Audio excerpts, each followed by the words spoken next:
हर हर महादेव। अध्याय 20। इतनी कथा सुनाकर नारद जी ने आगे कहा, हे पिता, वरदान पाकर तारक ने क्या किया, यह बात भी तो मुझे बताइए। ब्रह्मा जी ने कहा, हे पुत्र, वरदान पाकर तारक अपने घर लौट आया और उसने अपनी पत्नी से सारी बातें कह सुनाई।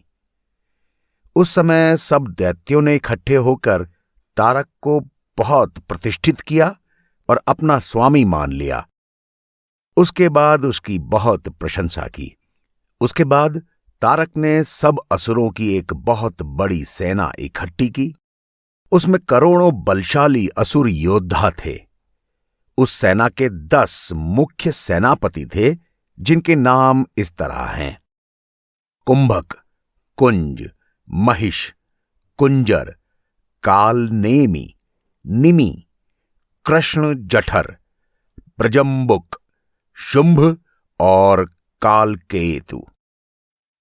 जो दैत्य इस संपूर्ण सेना का प्रधान सेनापति था, उसका नाम था ग्रसन। ये सब असुर योद्धा अपने सामने तीनों लोकों को छोटा सा समझते थे। इस सेना को लेकर तारक ने सबसे पहले तो इंद्र पर चढ़ाई कर दी। उसके बाद देवलोक को चारों तरफ से घेर लिया। उस समय देवता और दैत्यों में घोर युद्ध होने लगा, जिसमें तरह तरह के अस्त्रों और शस्त्रों का इस्तेमाल किया जाने लगा। तारक ने इंद्र से युद्ध शुरू किया। निमि से अग्नियां भिड़े। कालनेमि और यमराज आमने सामने आ गए। नमुची और नशरत्ती ने परस्पर युद्ध करना शुरू कर दिया। महिषासुर और वरुण ने एक दूसरे को मारने के लिए हथियार उठा लिए। इसी तरह सभी दैत्यों और देवता अपनी अपनी जोड़ी देखकर आपस में युद्ध करने लगे। उस समय तारक ने अपना तेज प्रकट करके इंद्र को परास्त कर दिया। उसके बाद वो विष्णु जी के सम्मुख जा पहुंचा। तारक के इस प्रताप को देखकर विष्णु जी ने पहले तो बहुत आश्चर्य किया, फिर शिव जी की वरदान की महिमा समझकर युद्ध क्षेत्र से चले गए। इस तरह तारक ने उस युद्ध में विजय पाकर सब देवताओं को बंदी बना डाला। उसके बाद वह उन्हें अपनी राजधानी में ले गया और बंदी गृह में डालकर तरह तरह की यंत्रणाएं देने लगा। जिस स्थान पर महानदी समुद्र में जा मिलती है, उसी स्थान पर तारक की राजधानी थी। इस प्रकार वहां देवता और दैत्य इकट्ठे होकर रहने लगे। तारक ने निर्भय होकर अपने देश को अलग अलग भागों में बांटा और उनका राज्य असुरों को सौंप दिया, जहां वे अपने परिवार और मित्रों के साथ आनंद से रह सकें। इस तरह विष्णु जी के स्थान पर तारक खुद तीनों लोकों का स्वामी बन बैठा। उसने अग्नि का पद निमि को दे दिया और कालनेमि को यमराज की जगह पर नियुक्त कर दिया। उसके बाद उसने निश्रिति को नमुची की जगह, वरुण को महिषासुर की जगह, पवन को मेध की जगह, कुबेर का पद कक्ष को, इंद्र का पद जंभक को, अहिपति का पद शुंभ को, ब्रह्मा का पद कुंभ को और मित्र का पद कुंजर को दे दिया। इसी तरह उसने सब देवताओं के पदों पर दैत्यों को बैठा दिया। वे सब असुर संसार के स्वामी बन गए। उनके राज्य में देवताओं के अलावा अन्य कोई भी प्राणी दुखी नहीं था। कुछ समय बीतने पर विष्णु जी ने छिपे हुए देवताओं के पास जाकर ये कहा, देवताओं, शिव जी का भक्त होने के कारण तारक अत्यंत बलवान और प्रतापी है, इसलिए तुम उन्हें हरा ना पाओगे। मैंने बहुत सोचा है, उसके बाद यह तय किया है कि तुम सब लोग अपना मनोरथ प्राप्त करने के लिए उसकी सेवा ही करना शुरू कर दो। तुम नट का स्वरूप धारण कर लो, उसके पास जाओ, अपने कौशल द्वारा उसे खुश करो। जब वह खुश हो जाएगा तो वो तुम्हें जरूर छोड़ देगा। उसके बाद सब देवता नट का रूप धारण करके तारक के पास चले गए और उससे ऐसी बातें की जिससे वो खुश हो गया। तब तारक ने देवताओं से कहा, हे देवताओं, मैं तुम्हें पहचान गया। तुम जो चाहो वो मांग लो। यह सुनकर देवताओं ने प्रार्थना की, असुरराज, यदि आप हमसे खुश ही हैं तो देवताओं को अपनी बंदी गृह से मुक्त कर दीजिए। देवताओं की यह प्रार्थना मानकर तारक ने उनके सभी साथियों को बंदी गृह से मुक्त कर दिया। तब वो अपने अपने लोकों को वापस चले गए।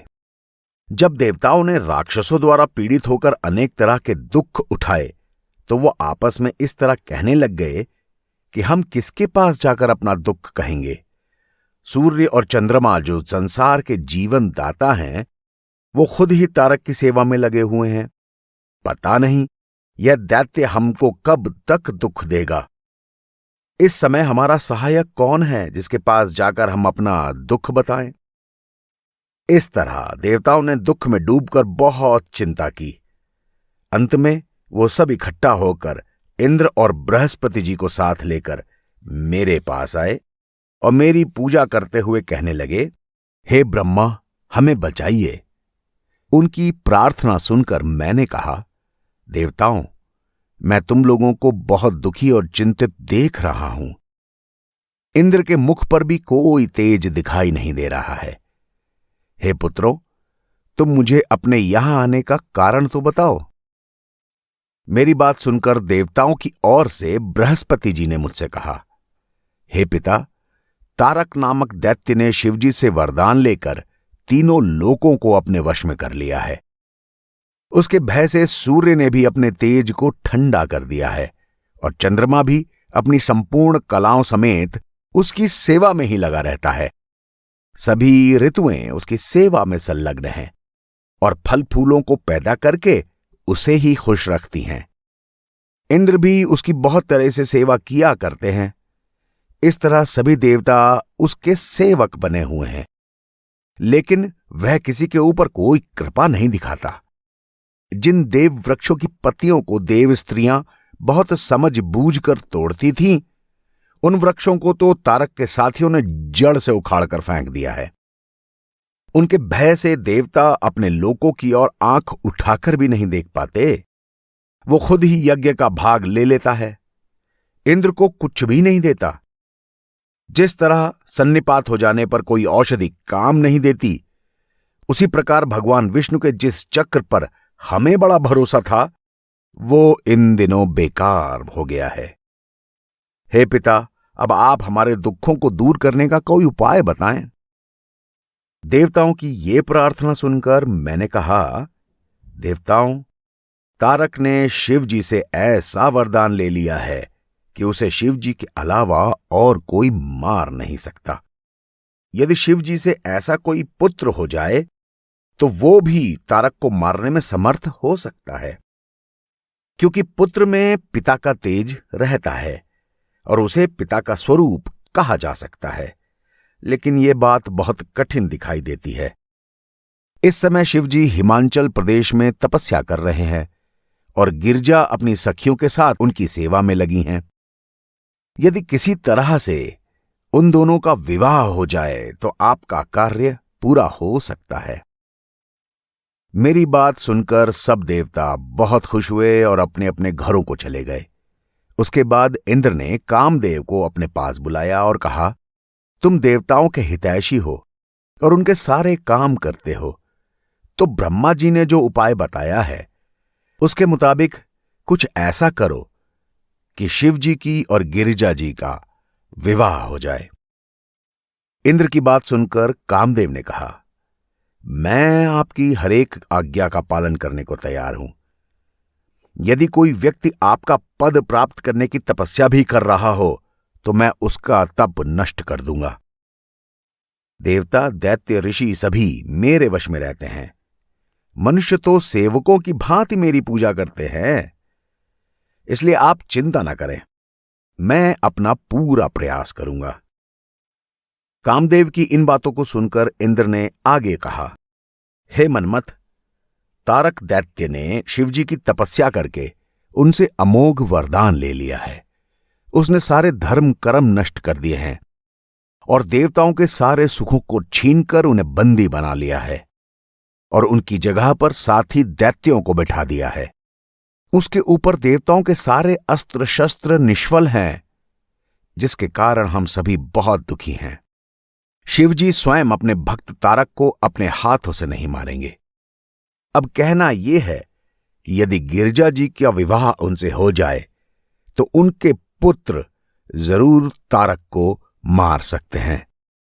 इस कार्य में हमें तुम्हारी सहायता की जरूरत है।